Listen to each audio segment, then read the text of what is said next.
Estamos de regreso ya en la mañana informativa y se lo habíamos prometido, vamos a conversar con el senador Jovino Novoa tras la aprobación del marco regulatorio del Transantiago. Senador, ¿cómo le va? Muy buenos días, gracias por estar con nosotros. ¿Cuáles son estas nuevas atribuciones que tiene el Estado en relación al Transantiago? Bueno, antes que nada, buenos días Mónica, Pablo. Una cosa previa, así como para que se entienda. Nuestro sistema regulatorio del transporte era un sistema en que básicamente se estimulaba un mercado libre y competitivo.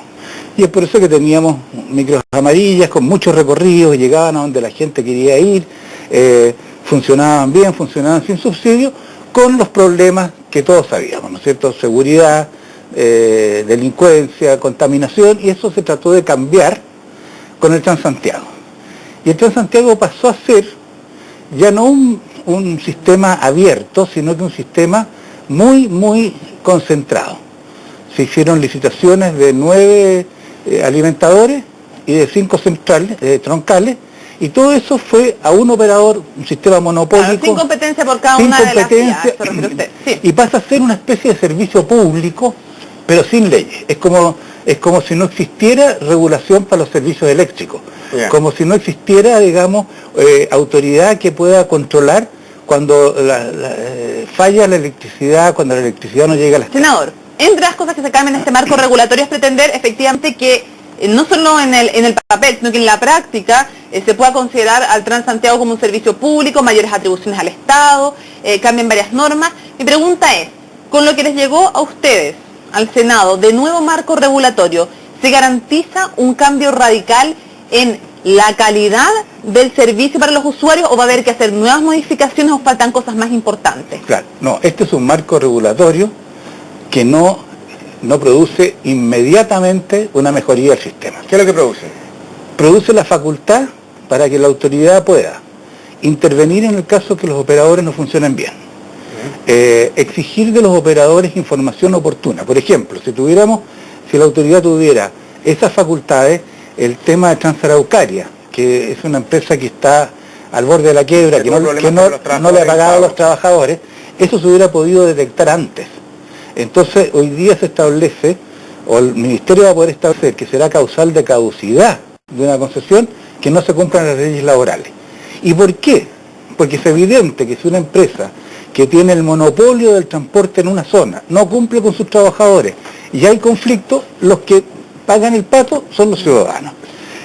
Otra cosa, una empresa quiebra, y esta ley lo que va a permitir es que el servicio no se interrumpa, ni un día ojalá, que se vayan a discutir a los tribunales. Sí, que puede incluso operar el Estado. Ahora la pregunta es, ¿qué más falta para que se mejore entonces el Transantiago? Si esto no es suficiente y no trae mejoras inmediatas. Con esa atribución, lo que pasa es que el diseño del Transantiago es un diseño malo, fue mal concebido. Entonces hay que volver a una red similar a la que existía antes. ¿Con competencia entre alimentadores? No necesariamente, con una competencia muy regulada. Yeah. Y básicamente, ¿cuáles son los problemas que la gente detecta en el Transantiago? El aumento de transbordo. Entonces eso tiene que corregirse con recorridos más largos. Y esos recorridos más largos solo se pueden hacer en la nueva licitación de los alimentadores y modificando los contratos con los troncales. Senador, el Estado tiene cada vez más atribuciones sobre el Transantiago. Cuando en su etapa más crítica de este sistema de transporte, el senador Eduardo Frei dijo que definitivamente este sistema se debiera estatizar. ¿Le da la razón todo este tipo de cambios que ha tenido? No, la realidad, digamos, es que tan servicio público como el transporte es la energía, es el agua potable, son las obras sanitarias, y funcionan mucho mejor en manos del sector privado con una buena regulación. Pero aquí no ha funcionado. Es lo que pasa, que no tenía la buena regulación, y además realmente está mal diseñado el sistema.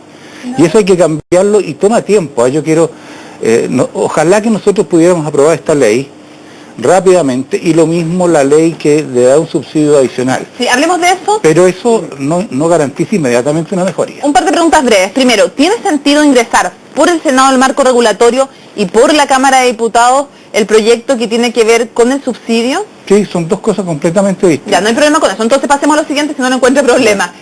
¿Por qué no entregarle, como se hizo en el pasado, la misma cantidad de dinero que se le aporta al Transantiago a las regiones? Porque en regiones también que les tocan las microenchuladas que son desechadas, que tienen también problemas de transporte, la gente también se molesta cuando dice, ¿y más plata para el Transantiago? ¿Por qué no hacer como esta cosa espejo, que un peso para el Transantiago, un peso para el transporte en regiones? Porque mire, por dos razones. Una, si nosotros queremos vincular la plata que se gasta en transporte en Santiago con la plata para transporte a las regiones, las cantidades que ya se han comprometido para regiones son más que suficientes para solucionar los problemas de transporte en regiones, porque son miles de millones, miles y miles de millones.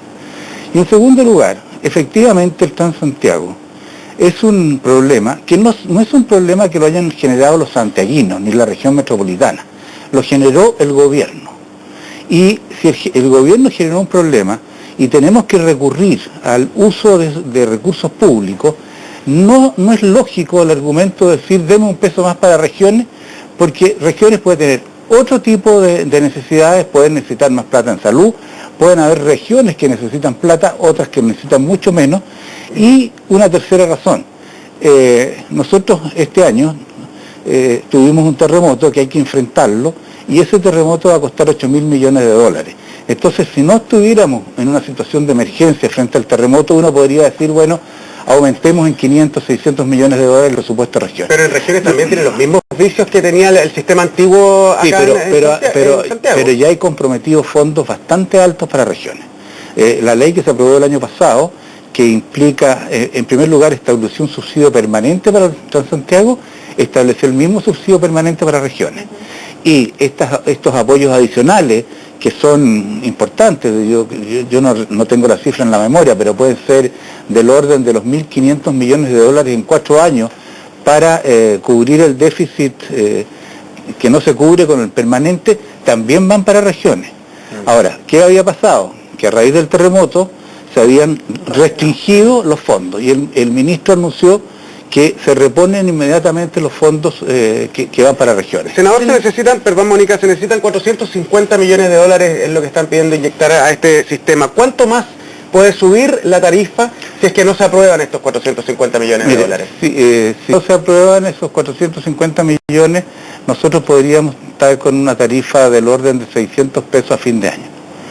Y resulta que... ¿A fin de año? Sí. No, si es tremendamente... Pues se hablaba del 620 el 2012. Pero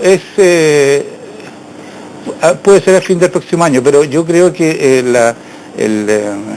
ya hemos subido un 25%. Yo creo que el ritmo de 20 pesos mensuales, si no hay una aprobación de la ley, ese ritmo debería seguir por lo menos unas 3 veces a fin de 560 a fin de año, 610, 620 a fin del próximo año, 800 pesos, estamos hablando de plata de hoy día, 800 pesos cuando termine este proceso de 4 años de la ley. No, ¿cuánto afecta la popularidad del gobierno, el alza de las tarifas del Transantiago, cuánto ha afectado y también el mal funcionamiento del sistema al cual se ha tenido que hacer cargo? Otros dicen el no presentar un programa más radical de cambio, pero en fin, el problema de Transantiago, ¿cuánto afecta a la popularidad del gobierno? ¿O es una excusa y son otros temas? Afecta, porque si uno ve la última encuesta, la popularidad del gobierno en regiones es de un 48%, eso incluye las regiones del terremoto, ¿no es cierto? Y en Santiago un 41%. Pero en Santiago igual está la prioridad número como 13 de la importancia para la gente, entonces uno no entiende esa ligazón entre, así lo dice la encuesta CEP, uno no entiende entonces la ligazón entre Transantiago y baja de popularidad del gobierno. Lo que pasa es que depende cómo se contestan las encuestas, digamos, vea usted qué es lo que puede decir la gente con respecto a la cantidad de dinero que tiene para vivir.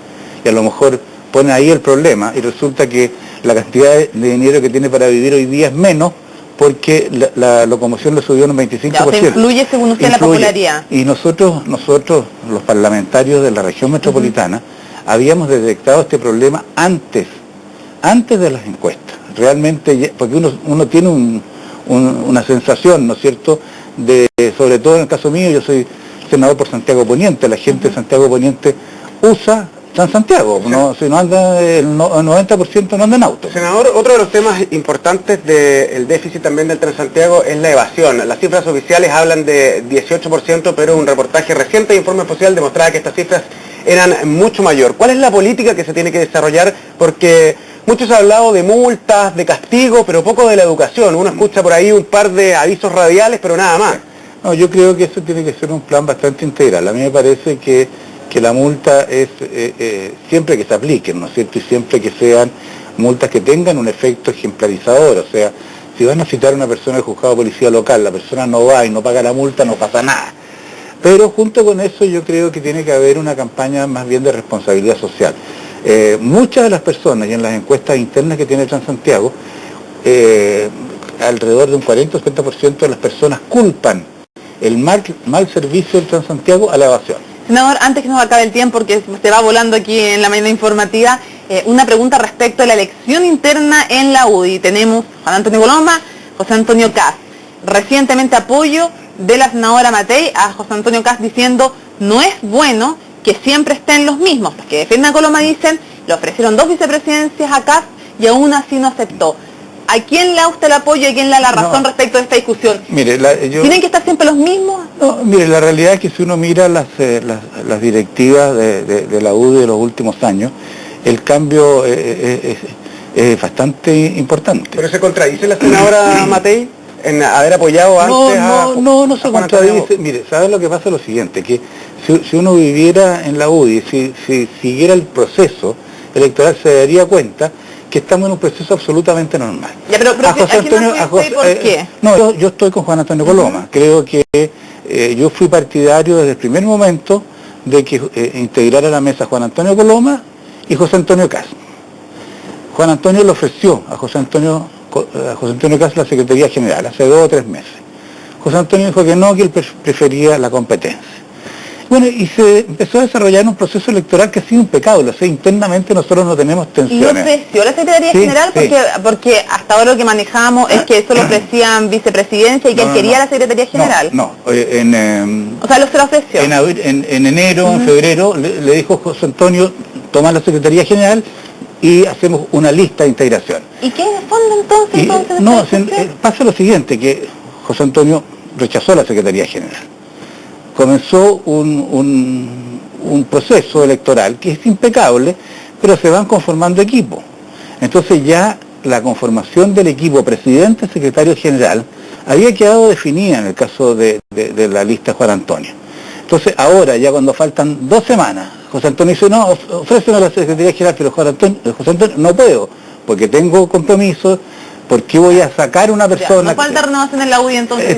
No falta. Y si uno mira para atrás, yo creo que desde luego es el partido, que tiene más dirigentes jóvenes, más diputados jóvenes. La renovación de cuadros en la Cámara, nosotros entramos con 14 o 15 diputados nuevos. Y eso es bastante impresionante en un partido, sobre todo que en política no es mucha la gente que está dispuesta a participar. Por eso es importante lo que va a pasar hoy en Osorno, donde ambos candidatos van a presentar ahí sus propuestas. Muchas gracias, senador Novoa, por venir a la mañana informativa. Gracias.